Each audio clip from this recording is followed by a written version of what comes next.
1980s, Creech Air Force Base. The Defense Advanced Research Projects Agency adds modern-day technology to the decades-old idea of using remotely piloted aircraft for reconnaissance purposes. As a result, the Air Force immediately purchases a long-endurance RPA called the Nat 750. This endeavor would lead to the development and production of the RQ-1 Predator in the early 1990s.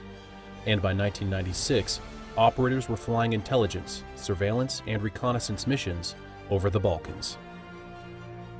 The challenges and successes of yesteryear led to the cutting-edge weapon systems the Air Force flies today: the RQ-4 Global Hawk, the MQ-1 Predator, and the MQ-9 Reaper.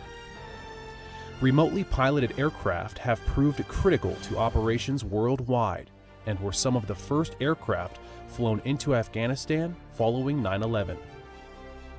These aircraft perform critical missions around the world 24 hours a day, 365 days a year, and rely heavily on space systems which allow the aircraft to be flown from thousands of miles away. These platforms and the airmen that operate them are in high demand because of the intelligence and strike capabilities they provide.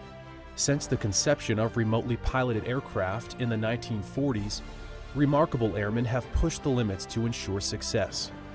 We must inspire airmen of tomorrow to recognize unmanned systems as mission critical, and to understand that their roles will continue to expand as we work to define their place in modern warfare.